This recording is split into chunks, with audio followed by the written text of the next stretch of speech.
Merci de cette invitation donc pour cet exposé introductif sur l'exposition par voie alimentaire à la chlordécone. Et je vais donc présenter des résultats récents, ceux de l'étude Canary, plus précisément du volet exposition par voie alimentaire de cette étude. Vous verrez demain d'autres résultats de cette étude présentés par Santé publique France sur les imprégnations, les dosages internes. Et donc c'est une étude qui a été organisée en collaboration assez étroite entre les différents partenaires, ARS, Observatoire de la santé Guadeloupe et Martinique, Santé publique France et ANSES.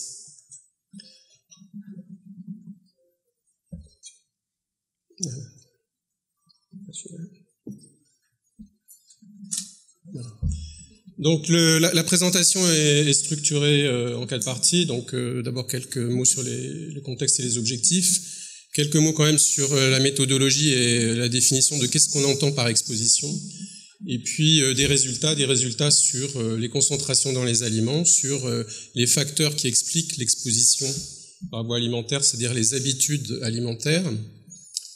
L'exposition, c'est la dose de chlordécone ingérée, consommée quotidiennement. Et donc, ça fera l'objet de la dernière présentation. Alors, l'objectif de ce volet de l'étude Canary, donc, c'était d'évaluer les niveaux de contamination des aliments en chlordécone en Guadeloupe et Martinique, donc rassembler le plus grand ensemble de données disponibles.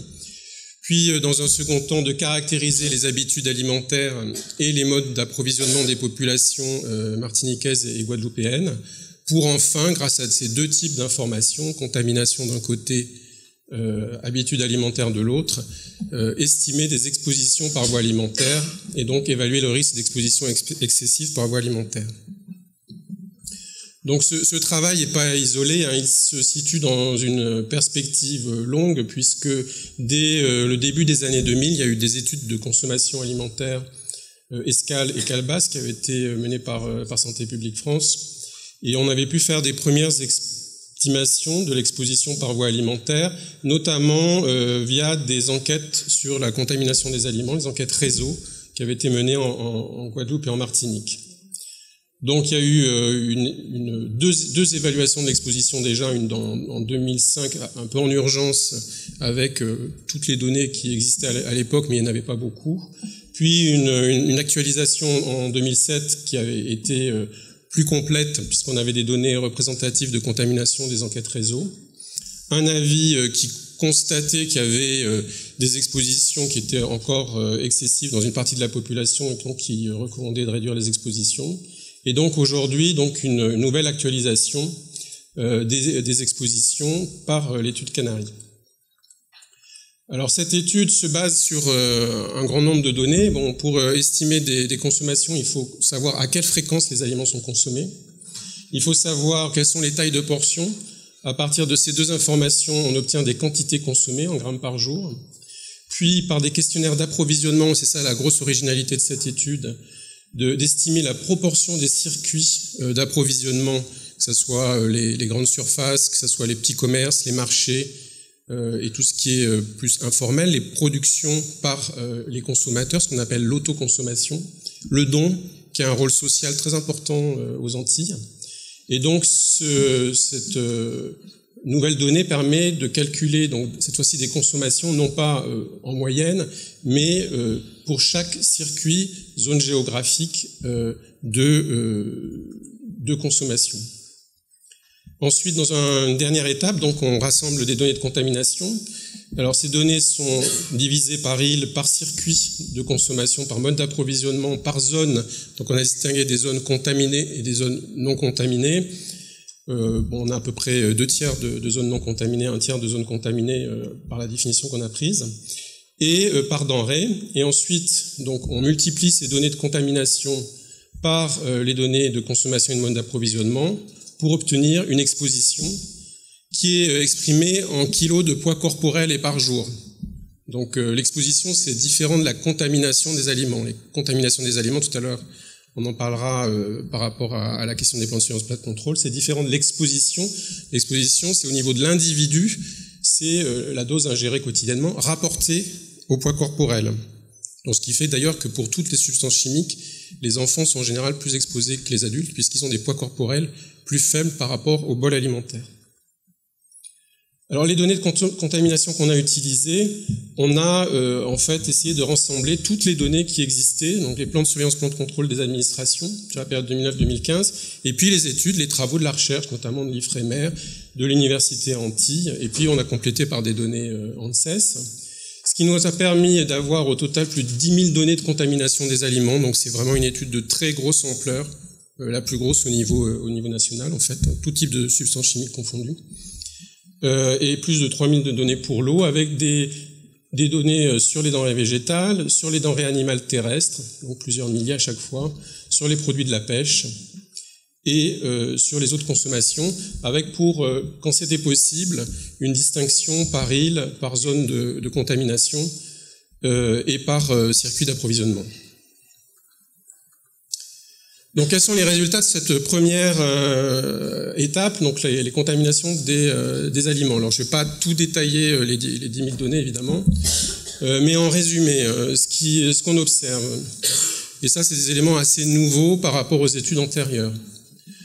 Pour les denrées animales terrestres, on a des niveaux de contamination qui sont assez différentes entre les circuits commerciaux contrôlés, donc les grandes surfaces, les marchés, les épiceries, où on est de l'ordre du microgramme par kilo en ordre de grandeur.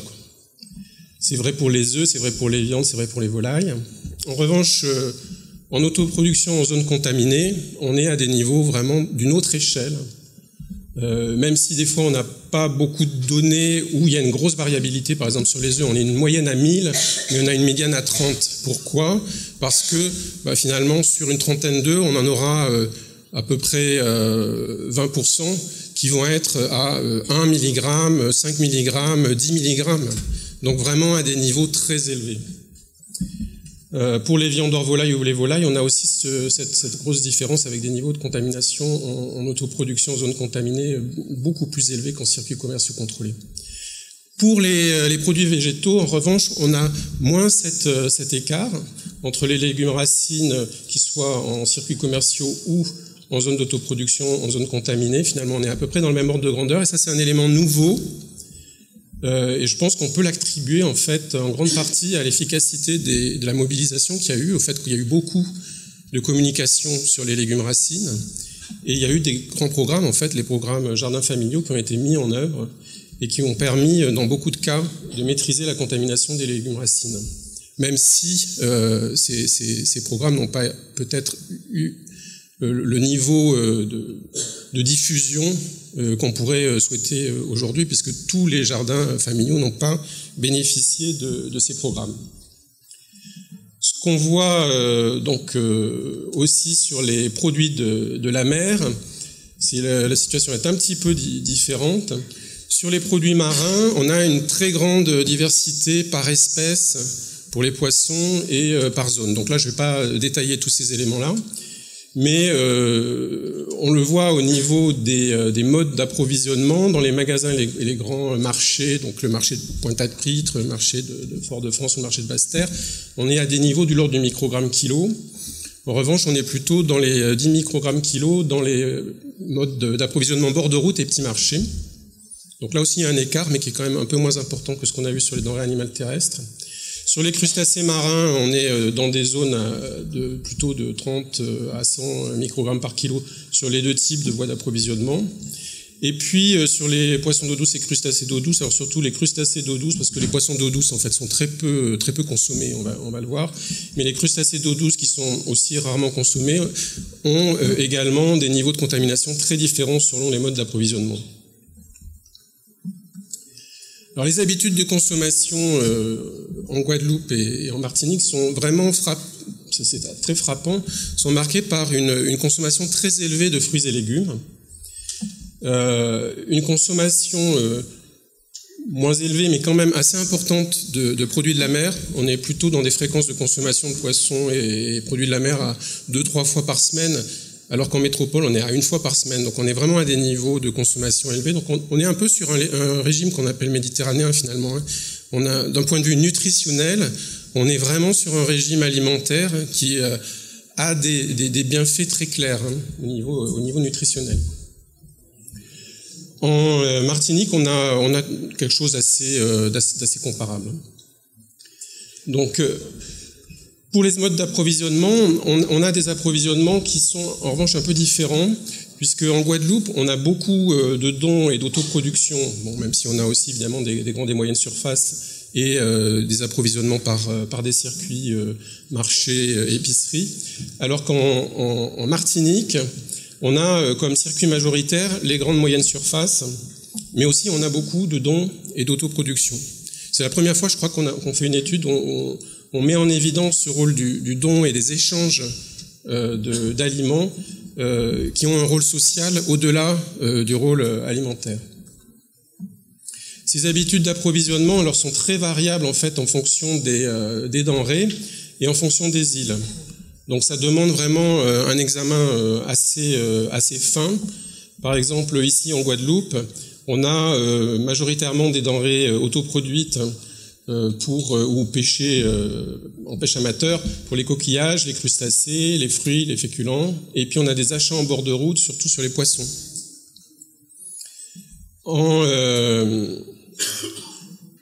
En Martinique, on a donc, comme on l'a vu, un circuit majoritaire qui sont les grandes et moyennes surfaces pour quasiment toutes les denrées, hormis quelques-unes, notamment les racines et tubercules et les poissons. On a des achats en bord de route importants pour les poissons de mer, et puis on a des circuits courts autoproduction qui sont majoritaires pour les fruits et autres féculents. Enfin, on a des achats en marché pour les denrées végétales. Donc si maintenant on mixe l'ensemble de ces informations, consommation, mode d'approvisionnement, contamination des aliments, on obtient ça, des données d'exposition qui sont exprimées en microgrammes de chlordécone par kilo de poids corporel et par jour. Alors vous voyez, on a distingué donc les deux îles et les zones contaminées, non contaminées terrestres. On a des niveaux moyens donc qui sont dans la deuxième colonne de l'ordre du 0,05 microgrammes par kilo de poids corporel et par jour. La valeur toxicologique de référence, donc qu'on souhaite ne pas dépasser, est aujourd'hui à 5. Donc en moyenne, on est à 1/10 de cette valeur.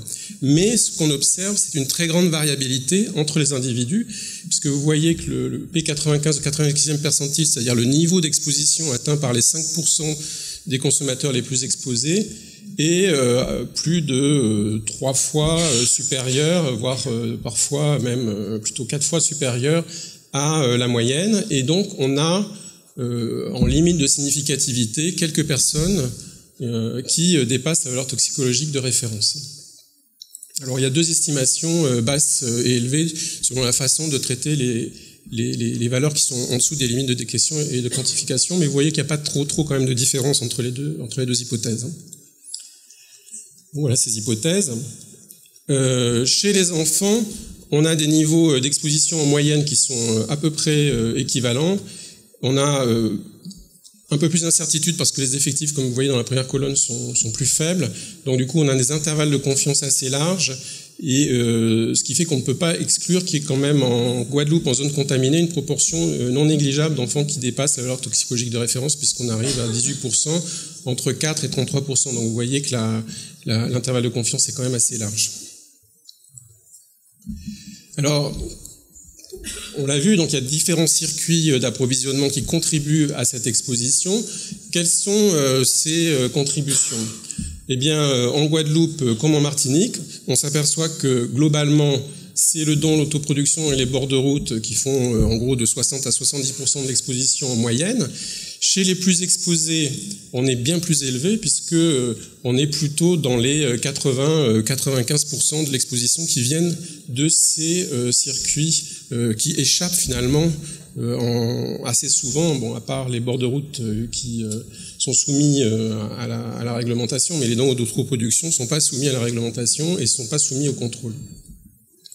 C'est la même chose à peu près en Martinique. Quels sont les aliments qui contribuent majoritairement à cette exposition ? Eh bien, ce sont beaucoup d'aliments justement qui proviennent des jardins familiaux, qui proviennent de la pêche amateur ou qui proviennent donc des circuits informels. En particulier, c'est les œufs, mais bon, avec une assez forte incertitude, on l'a vu parce que c'est lié à quelques œufs qui sont une certaine proportion d'œufs qui sont vraiment très contaminés. C'est les poissons de mer pour un peu toutes les catégories de population. Là, on a donné les enfants, les adultes en zone contaminée et zone non contaminée. Donc, vous voyez des proportions de contribution à l'exposition qui sont quand même assez importantes. Les crustacés d'eau douce, malgré leur faible niveau de consommation, continuent à exposer quand même assez fortement parce que quand on en consomme un qui est à 1 à 10 mg kilo, ça fait quand même une grosse dose d'exposition. Les volailles sont également exposantes et les racines tubercules le sont également, mais moins sans doute qu'auparavant. Donc en conclusion générale, ce qu'on observe, on a du fait que les expositions proviennent majoritairement de l'autoconsommation des dents et des bords de route, on a un effet de la résidence en zone de contamination qui est assez importante. Les personnes les plus exposées donc s'exposent majoritairement, très majoritairement même, par ces circuits par ces autoproductions et ces circuits informels.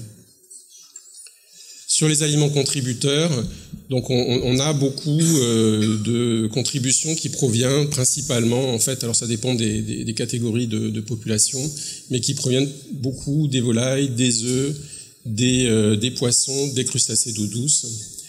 Et évidemment, ça dépend un petit peu des individus et des zones, mais le poids des œufs semble quand même assez important dans toutes les catégories. Donc en conclusion, c'est la première fois quand même qu'on fait une étude de cette ampleur-là avec ce niveau de représentativité, avec autant de données au niveau national. On voit que elle apporte un plus en fait, ce type d'étude, puisque elle apporte non seulement des informations sur d'où vient l'exposition en termes d'aliments, mais aussi d'où vient l'exposition en termes de mode d'approvisionnement. Et évidemment, dans l'optique de notre session d'aujourd'hui, mais aussi finalement du colloque, de savoir comment on peut agir pour réduire les expositions, puisqu'il s'agit aujourd'hui donc de réduire les expositions. Vous avez vu qu'elles sont aujourd'hui encore trop élevées. Donc de connaître ces sources et ces voies d'exposition alimentaires, c'est vraiment fondamental. On voit qu'il y a des très grandes différences de contamination des aliments selon les lieux de prélèvement pour les denrées carnées. C'est moins le cas pour les légumes racines, qui sont manifestement mieux maîtrisés. Mais cette exposition des populations est principalement influencée par la zone d'habitation, les modes d'approvisionnement par autoconsommation, les dons et les bords de route. Et donc, par conséquent, donc, il faut vraiment faire attention et mettre des moyens peut-être encore plus importants sur cette question-là de l'autoconsommation. Faire attention aux bords de route en termes de contrôle, peut-être renforcer les contrôles sur les bords de route pour réduire les expositions. Et par ailleurs, donc je n'ai pas eu le temps de le développer, mais au cours de ces différentes études, l'ANSES avait développé des recommandations de consommation, de limiter notamment la consommation de poissons issus des circuits informels en zone contaminée à moins de 4 fois par semaine, de limiter la consommation des légumes racines en provenance des jardins familiaux en zone contaminée à 2 fois par semaine. On a testé pour voir si ces recommandations permettaient de réduire les expositions et elles le font réellement. Donc c'est aussi important pour réduire les expositions que ces recommandations soient connues et soient appliquées, parce que ça permet réellement de réduire les expositions. Donc en conclusion, on est un peu dans un moment charnière finalement où il y a beaucoup de choses qui ont été faites, les expositions ont vraiment été réduites, on le verra aussi demain, mais on est face à de nouveaux challenges, vers de nouveaux voies d'exposition, nouveaux types d'aliments à suivre pour aller encore plus loin dans la réduction des expositions. Merci de votre attention.